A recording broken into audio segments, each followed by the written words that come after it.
Welcome back. In our first story, the Center for Democratic Development, CDD-Ghana, has flagged the Boko conflict as one of the major security challenges of the second John Dramani Mahama administration first year. Now, the center says managing the conflict in the Boko area alone costs the country 6 million Ghana cedis every month.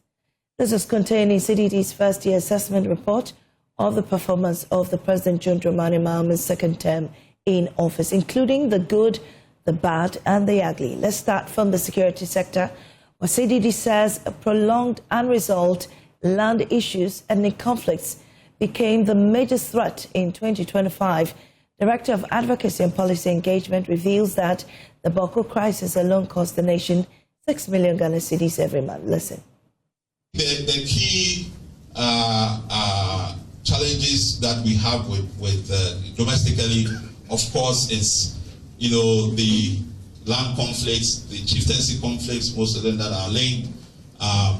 Boko is an ongoing one, and really the challenge of trying to mitigate, resolve these conflicts, and the cost that it is imposing on us, because now we've sort of moved from some sort of episodic, sporadic engagement to more having boots on the ground, having units in all these conflict zones. But as has been shown, Boko Security Task Force was costing 6 million a month, and that's, I don't know even if that's a conservative estimate. But how many, you are sending 400 troops to this conflict, to that conflict, to that? How are you going to sustain this over time? What are we doing in investing in really the preventative parts, the conflict resolution parts, and so on? Well, security consultant Colonel retired 1st-year Zebwaji says government must look for a better alternative to resolve the conflict permanently. Me a bit is the framing of the conflict as a rule of law question. The Boko crisis, anybody who understands the history, goes beyond rule of law. So we should expect the government from year 2 onwards, and we're already in year 2, to continue to find alternative mediation efforts to resolve the conflict. Because the resort to the rule of law, i.e. enforcing whatever the courts have decided, can only go on for about 8 more years. At any time the government changes, we can be sure that there is going to be a deepening of the crisis.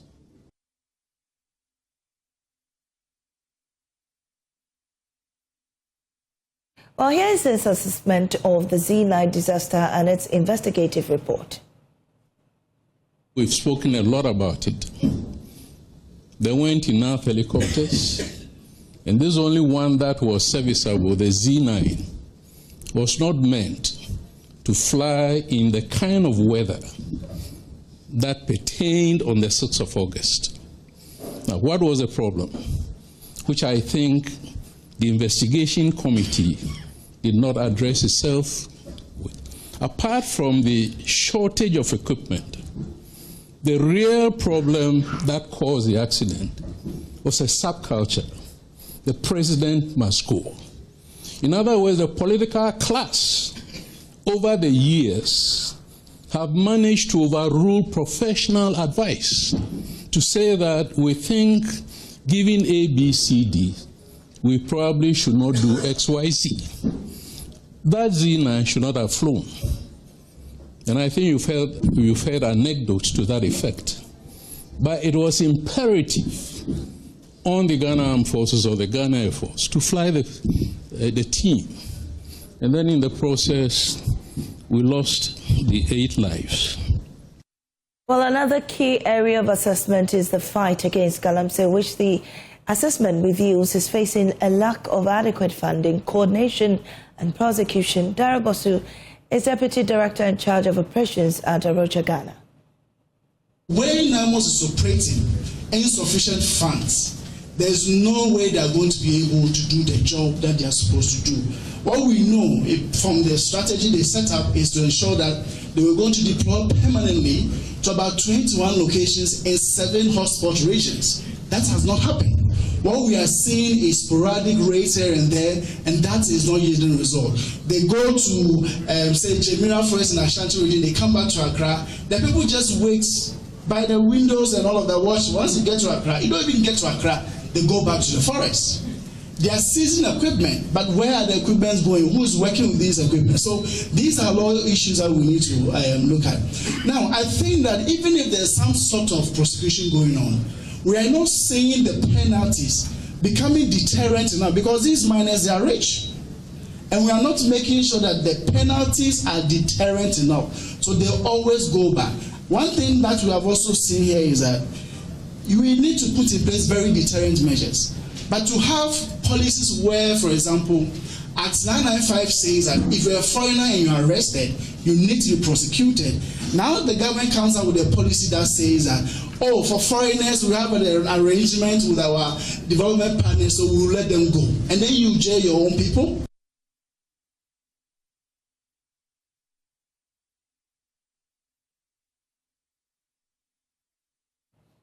Well, my colleague James Aveji joins me in studio this morning to elaborate more on the issues that were raised at CDD yesterday. So, James, let's look at the other sectors. What are the details, really? So, the report focused also on corruption, the judiciary, education, health, and the other sectors, local governance as well. Right. Let's start with some of the positives. They noted that the John Mahama government is one that is open to advice, open to engagement, especially with the CSOs, and listens when they raise issues with key government policies. They also commended government on for continuing most of the infrastructure development projects that were started by the previous government, specifically the road projects that were commenced by the previous government. On the local governance front, you remember that this government decided to send the allocations of the district assembly common funds to the assemblies to 80%, so that the work will go on at the assembly levels. Now, there's been issues that they raised that the government must look at. For instance, in Parliament, the matter of the excessive use of the certificates of agency to pass certain bills that are considered as very critical or sensitive bills. They noted that within a week or so, about 54 bills were passed in Parliament, most of which went through the certificate of agency. Which they said will not be good for our governance process, as they noted. Without any proper, scrutiny of these bills to bring the best out of them. Bills. Exactly. They also raised a concern about the unending and unresolved attack on journalists and media freedom. Very important. Very important one. They noted that on the corruption front, although they say government is doing well, they flagged the 20,000 gifts threshold that the president allowed, which he indicated that he will be putting in that code of conduct for public office holders. They say that the 20,000 gift threshold is too much and must be revised, because if I gift 5 people 20,000 Ghana cedis gift, that is about 100,000 Ghana cedis, which needn't Before you move to the next one, I want you to elaborate a bit further on the attack on journalists, because we all are journalists. We need to be able to do our work in a safe environment. Exactly. What was the assessment there? So their concern is how this has transitioned from the ordinary Ghanaian to security officers now, who are supposed to investigate some of these things and make sure that you and I are safe, are now being the perpetrators of the crime, of some of these incidents. You recall the Latif issue. Latif Idrisu, yes. Is still in court. The latest, which is from the Ghana National Fire Service, is still being dealt with. The Ghana Journalists Association, in their last press conference, gave them a 2-week ultimatum to resolve this issue, else they may declare a media blackout on them. That 2 weeks had elapsed, but even the GJ themselves, we've not heard any pronouncement on this yet. The minister in charge of government communication indicates that they'll be doing some sensitization for the heads of the security agencies in order to keep some of these things. But the key issue has been how some of these cases are not investigated to the latter and no prosecution are done to serve as deterrent. No proper conclusions. Exactly, to the issues to serve as deterrent to others. So that was the major concern of the CDD, and they are wondering how we are going to find a solution to it. They themselves do not have a solution yet, but they wish that government takes this on and finds some solution to it. On the foreign affairs front, they expressed worry over appointment of political persons to serve as national diplomats in other countries instead of career diplomats to take charge of some of these things. Because according to them, if you look at the current geopolitics and how it plays, it will better serve in the interest of the country. You have experienced hands, those who are familiar with the diplomatic processes. Exactly, to serve in some of these capacities than to appoint politically. But the political appointments can be trained, can they not? Yes, they can, but I mean, if you are trained if you are giving career training in certain things, you approach it differently from someone who is being trained only to take up that job. And so that's the worry they've been expressing about that. In fact, also including the security issues as have come up. And let's wrap up with what happened or the concerns in education. Yes, so you know that the last 8 years has been free senior high school focused. People like the Kofi Asari's Africa Education Watch have raised concerns about that. The CDD has also realized that the focus on the free SHS has created huge gap between the basic education and second cycle education, especially in terms of funding and infrastructure. They want government to concentrate now on funding of basic education in order to close that gap in terms of education, so that we can have a better output in all levels of our educational all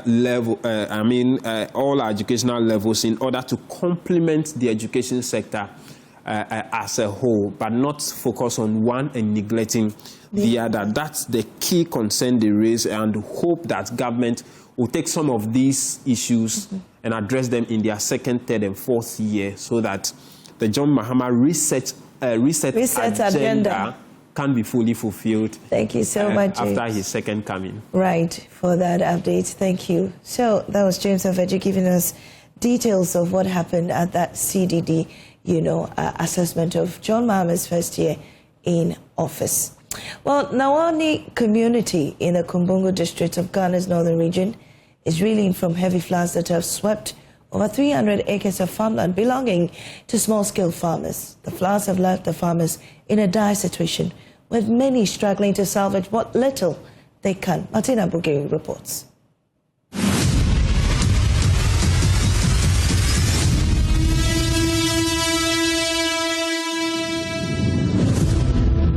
The rains have been pouring down for weeks, and the usual quiet farmlands of the Nawani community look murky, with the waters rising high. The crops, once green, now stood submerged, their leaves trembling in the rushing waters. Mohammed Hafiz and Mohammed Abdul Karim Al-Laki, they were able to pick some of their crops before the rising water submerged their farms.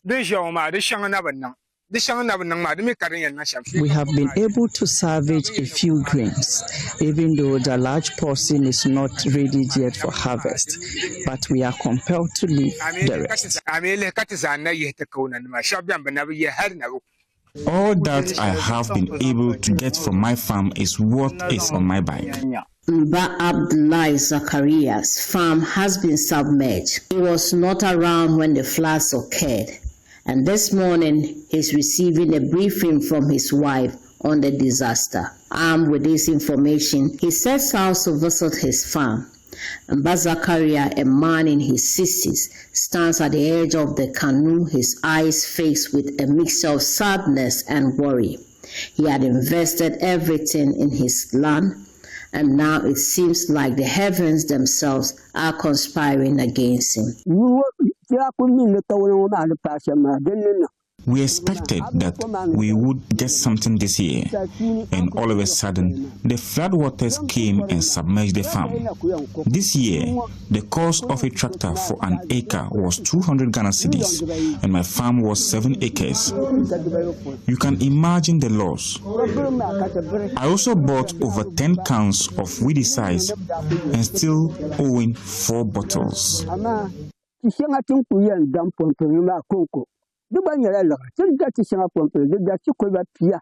Climate change expert Mahama Wayo from the Tamale Technical University Faculty of Agriculture and Natural Resource explained the reason behind these floods. Floods are caused by different factors. The first factor has to do with climate factors. To the extent that we have prolonged rains can cause flood. We have anthropogenic factors. Anthropogenic factors that cause flood include things like people building along waterways, includes things like people cutting trees. Those are anthropogenic factors. We have geomorphological factors.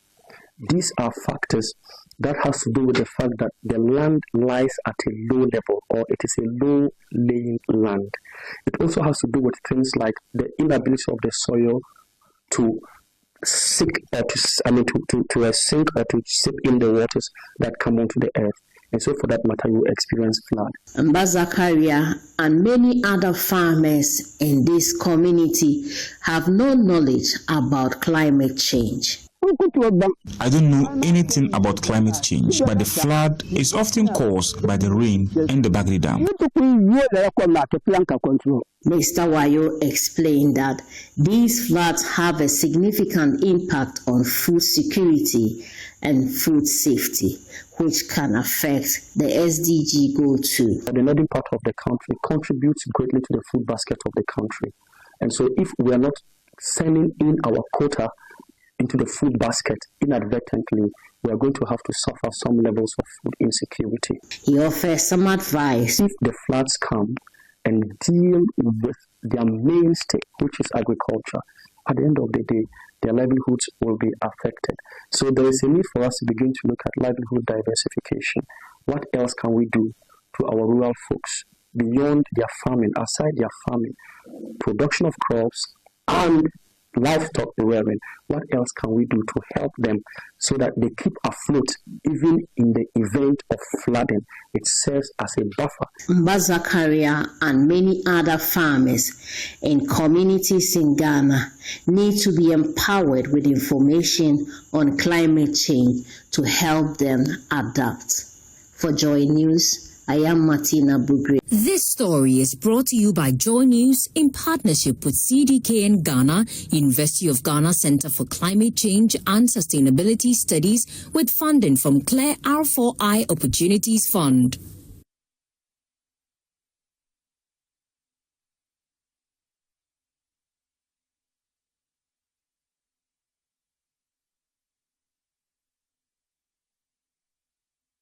Well, let's engage Dr. Wayo Mahama again. He's agricultural and cultural change expert at the Faculty of Agriculture and Natural Resources at the Tamale Technical University. Grateful for your time this morning, Doc.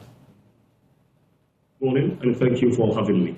Thank you for joining us this morning, too. Now, we know you know of the situation already, but how can farmers design their farms for planting such that it will reduce the flood risk caused by the climate situation?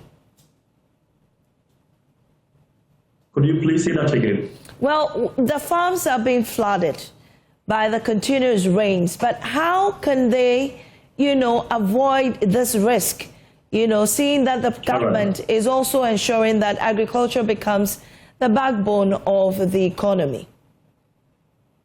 Yeah, thank you very much. And once again, good morning to our cherished viewers. For starters, I want to state explicitly that the government has a major role to play when it comes to issues of floods. And that goes to say that the strategies, the techniques, and the policies must be looked at again. And that is why some of us at all times would call for what we call the early warning systems. What the early warning systems do is that they provide very critical tools that provide for us very important climate information that helps in decision making. And so with the early warning systems, an institution in Ghana that does such work or somewhat remotely close to that is GMET, where they advancedly inform us about the rains that are possibly or that will possibly fall and all of that. On the side of farmers, what this information does is that it influences or guides how they go about their planning strategies for each farming season.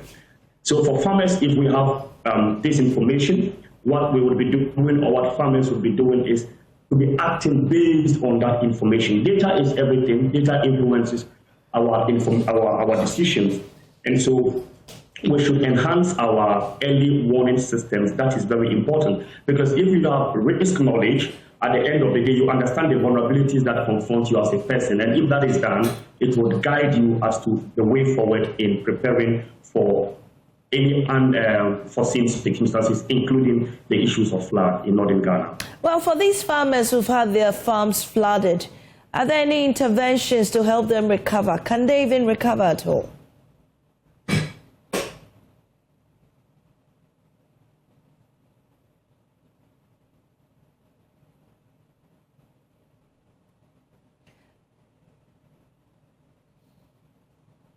Dr. Dramani, can you hear me?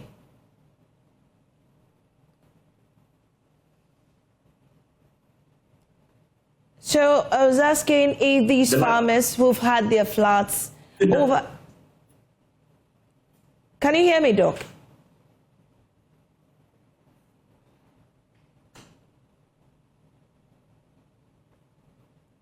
There seems to be some technical issues with Doctor's Zoom connection. So we'll do that when we get him.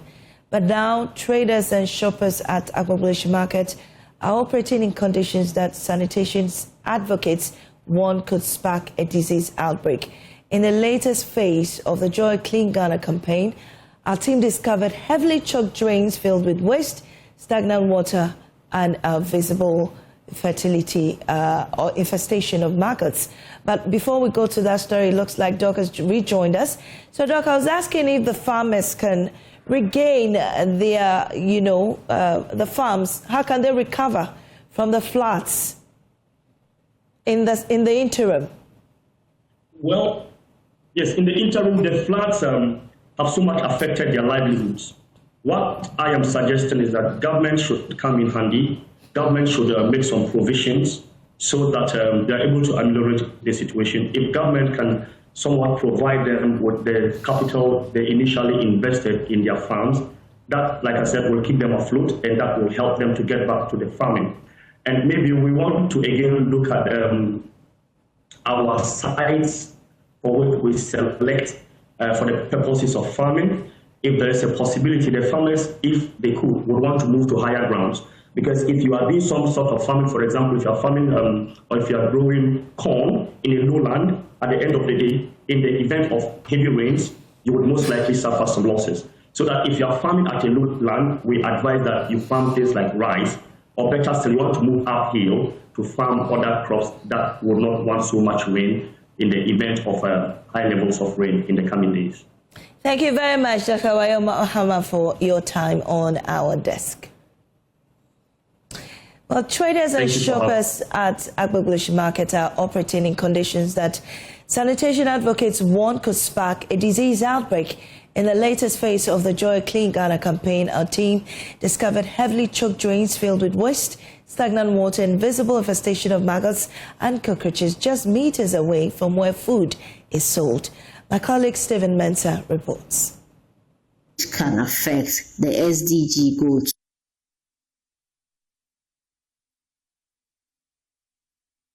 It won't be a fluke that you get sick quite often.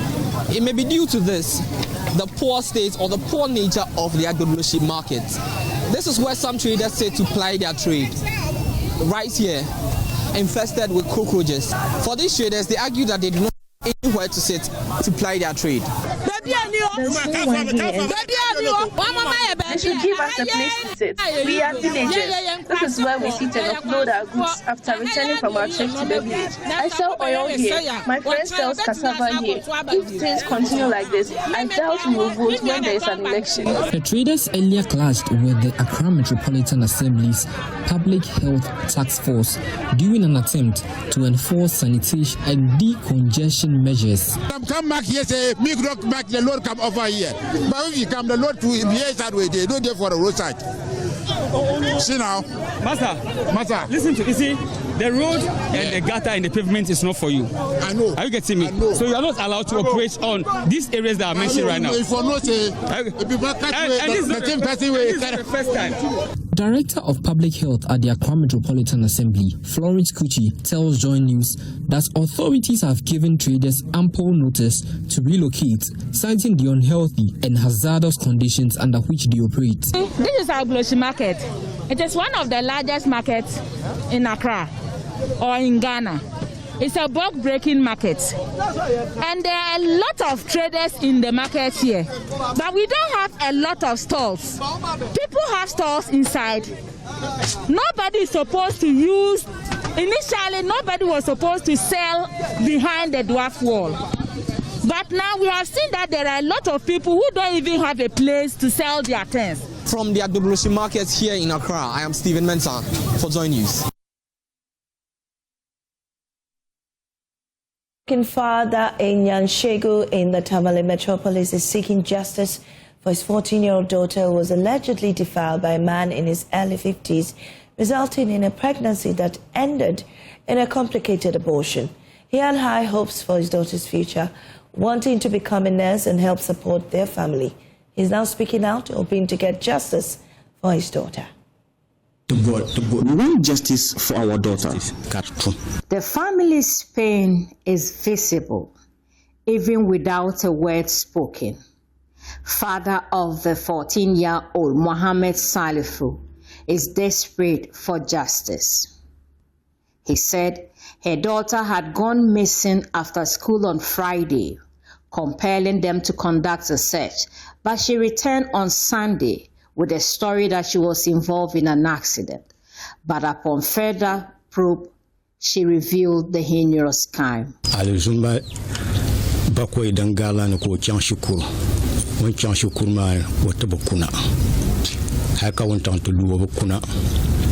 She left home for school on Friday and did not return. We started searching for her, calling our relatives in other areas to find her whereabouts, until she returned home on Sunday. I asked her where she was coming from, and she told me she had an accident and was sent to the hospital. The story did not add up, so I asked her mothers to investigate her. It was then they found the sanitary pad, and she confessed what happened.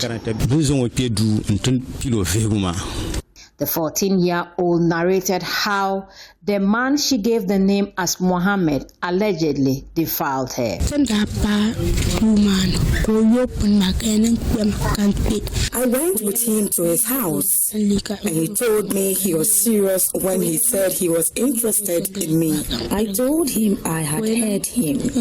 Then he asked me to take off my clothes, and I did. He further asked me to lie down, which I did, and he had sex with me. I went to him the second day, and he did the same thing to me, and I was bleeding.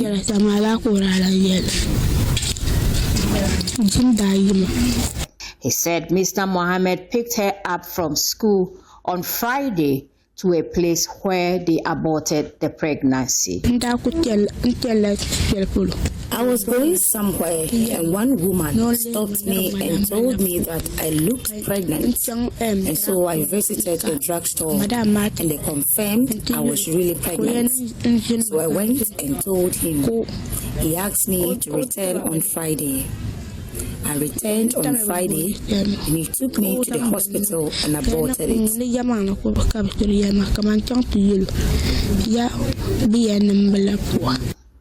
The 14-year-old said When she returned home, she started bleeding profusely, forcing her parents to send her to another hospital.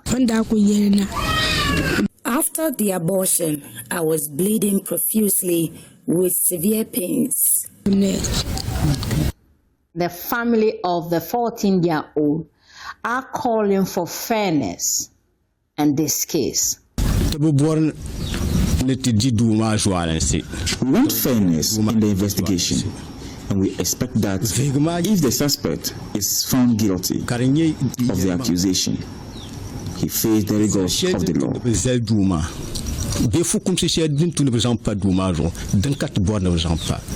For Joy News, I am Martina Bugri. Well, thankfully, Martina Bugri joins us with updates on this story. So, Martina, first off, where is the status, or what is the status of the case? Has the police taken over yet? Unmute and speak to us, Martina. Okay, so the police have taken over the case. Yesterday, he was remanded in police custody and is expected to appear in court in March. The police say would offer them the opportunity to conduct thorough investigations into the allegation being leveled against him. What is he being charged with? He's being charged with defilement and abortion. Right. What is the status of the young girl? Her health? Is she much better now? She's much better, but obviously she needs counseling. She needs other treatment that would help her become fully fit. When I visited the family, she was still at home, not ready to go to school yet. And she was in court the day before yesterday as well. We found her in court, and the surprising thing was that the little girl, even though had nose marks on her face, was found in the open in court, but the suspect was hidden. So that's the question most people are asking. Why is the one who is supposed to be the victim being exposed, whilst the one who is allegedly having perpetrated the crime is being shielded? These were questions that some people raised in the court premises the day before yesterday when we were in court. But do we know the state prosecutor who is prosecuting, for this girl, who is representing her in court? Do we know? Now, the regional DOPSO coordinator led the team to court. So they are yet to go into the details of the matter, and we are told that the circuit court judge would resume next week sometime. So we are expected to have these details when the court resumes. So now we know that the suspect has been remanded and charged. The lady is okay, but how is the family moving forward? We know the case is in court, but how are they progressing following the incident?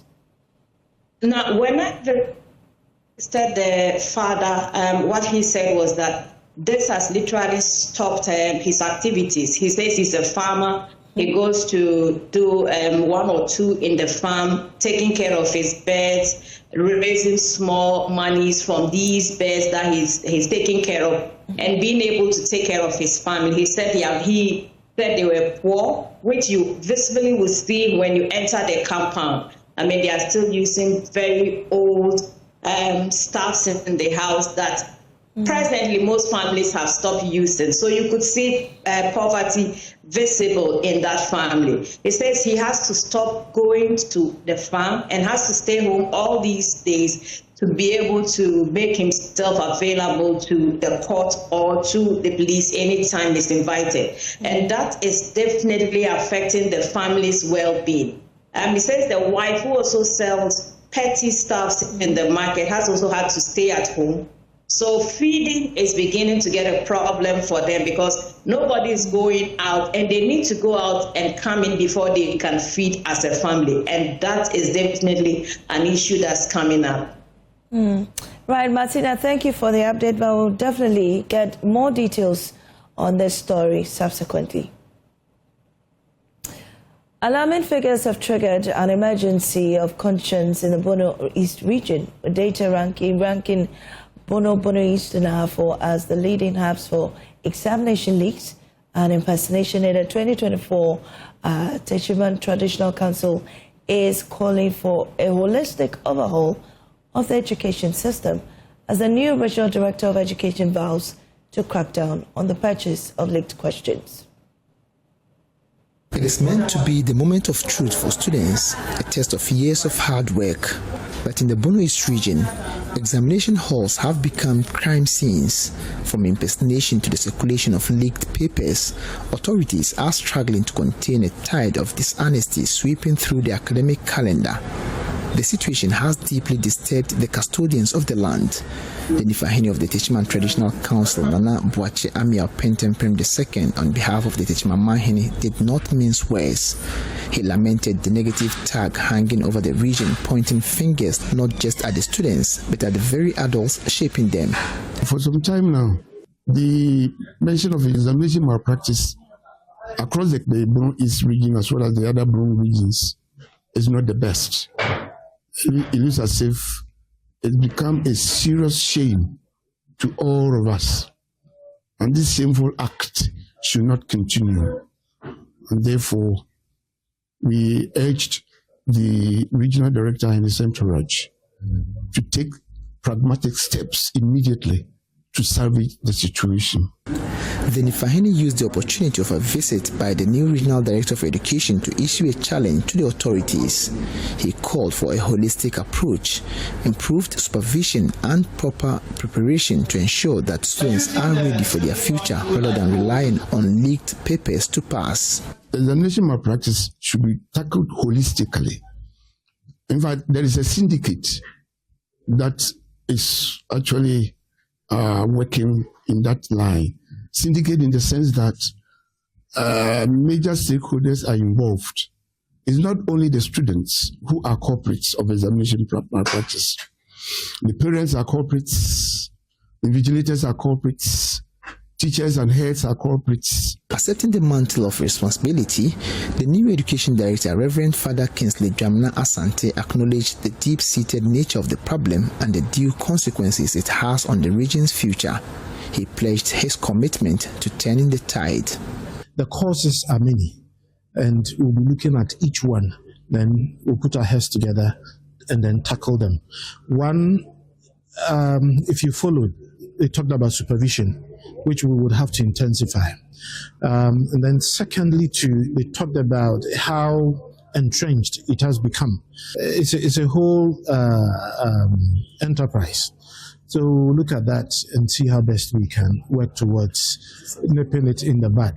He further noted that mechanisms are being put in place to ensure that syndicates found cheating in exams are punished, and asked that the new system ensures that those who escape during the exams are caught during the marking period. Let me also use this medium to state this clearly, that these days there are two things. You may not be caught in the examination room, but during the marking, if they find out that there has been collusion, it will be cancelled. So if this message is very clear, I'm sure that all stakeholders will do their bit to ensure that we nip these incidents in the bud. A call for cultural change echoes from the palace to the classroom. As the region fights to shake off this unwanted title, the question remains, can the combined effort of chiefs, educators and parents restore the value of honest learning? A tough task lies ahead for the new director, but with the backing of the Techiman Traditional Council, there is hope that the region can rewrite its narrative from the hotspots of cheating to a beacon of academic integrity. Anna Sabit, JoyNews, Techiman. The Customs Division of the Ghana Revenue Authority has saved the country more than 85 million cedis after intercepting and securing 12 articulated trucks carrying 44,055 packages of edible cooking oil, tomato paste, and spaghetti. Checks indicate that 18 trucks automatically gated out of the system, yet only 12 were fiscally intercepted. Investigations are underway to determine the circumstances surrounding the disappearance of the remaining 6 trucks, as well as any possible collision. Fatah Bayaga reports. The trucks bearing registration number plate from Togo, Ghana and Niger were declared as transit goods from Akano and destined for Niger through Kolongogo. However, they were moving without the required customs human escort, a major breach of transit procedures according to the GRA. Speaking to the media after visiting the Tema port to assess the situation, Deputy Finance Minister Thomas Nyako Ampem said, but for the timely interception by the task force, the nation would have lost millions of cedis. Initial assessment of this by customs indicated that it was worth about 2.6 million in taxes. But when they did reassessment, they have realized that the actual value of the taxes that is due the state is over 85 million Ghana cedis. And so this is a huge revenue leakage to the state. He has therefore given the GRA a 1-week ultimatum to investigate the development, particularly the disappearance of 6 trucks. I've asked Commissioner General to conclude investigations within 1 week. We are told that 2 customs officials were expected to accompany, to escort these goods that were purported to go all the way to Niger. Unfortunately, they were not. We will want to find out why. The Commissioner General of the GRA, Anthony Kwesi Sapon, also expressed concern over the development and assured that the matter would be thoroughly investigated within the stipulated 1-week period. As the Honorable Minister has directed, we'll carry out the investigations within the week. And once we determine the full measure of this action, we want to assure that the first instance we will do is that if these goods, as we have intercepted today, are found not to have been properly documented, we will apply the law of confiscation. He further warned business operators to desist from engaging in activities that deny the state much-needed revenue. We want to sound a caution to all businesses and traders that they should voluntarily carry out their businesses in a compliant manner, and will support them as partners in national development. However, businesses that try to do activities or carry out their businesses in a manner that will try to usurp the rights of the state and deny the state of the needed revenue, the strong arm of the law that we are mandated to do, as we are experiencing or seeing today, will stretch it.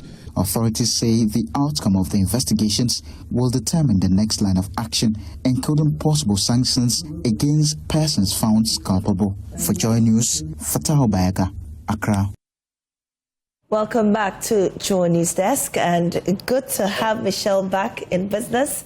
Michelle, what do we have? Where have you been, by the way? I've missed you. I miss you too. I've been around, you know. Okay, yeah. So what's the business? Well, so GRA has hinted that very soon, that's later this year, they'll be introducing a new system that will help track sales and also help to boost VAT compliances. Right. So yes, GRA is saying that very soon, with the passage of the new VAT Act, the GRA, that's the Ghana Revenue Authority, says it will roll out the Fiscal and Electronic Devices Act later this year. Now, speaking at the Domestic Tax Revenue Division retreat in Sunyani, the Commissioner General of the Authority, Anthony Kwesi Sapon, said the law will pave way for the installment of fiscal devices at retail outlets to monitor transactions and boost VAT performance nationwide. Precious Semevo has more. Revenue mobilization remains the backbone of Ghana's fiscal sustainability and development, with the Domestic Tax Revenue Division of the Ghana Revenue Authority playing a central role. The division is at a 3-day retreat in Sunyani in the Bono region to reflect on performance for the past year and strategize to deliver measurable and sustainable revenue targets. The Commissioner of DTRD, Dr. Martin Colbill Yamboriga, said the division has a 2026 target that reflects a 21% increase over the 2025 collection of 130.2 billion cedis. He said the division is rolling out several initiatives to enhance domestic revenue performance. In the retreat, We'll also be discussing about the zoning of our taxpayer service centers into what we refer to as macro jurisdiction teams, intended to enhance supervision. We also have other reforms where we intend to decentralize enforcement, decentralize audit to the taxpayer service centers with the aim of deepening operational responsiveness. We are also embarking on other initiatives such as revising the threshold for taxpayers who qualify to be in the large taxpayers office from the 5 million Ghana cedis threshold that was set as far back as 2010 to 75 million Ghana cedis. The Commissioner General of the GRA, Anthony Kwesi Sapon, underscored the need to enhance taxpayer education to deepen compliance among partners. He said the authority is set to implement monitoring devices at retail locations to boost VAT performance and plug revenue leakages. In the course of 2026, we will be implementing the Fiscal and Electronic Devices Act, which empowers GRA to introduce fiscal devices to all our retail locations, and that will ensure that it gives automation to the process of VAT collection. It gives ability to GRA to be able to monitor transactions that are taking place in the course of the nation.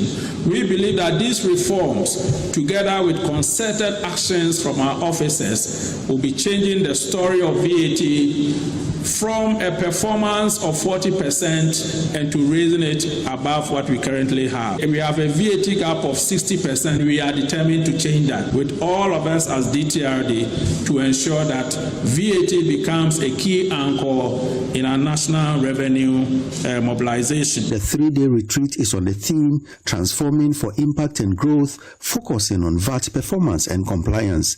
Precious Semevo Joy Business, Sunyai.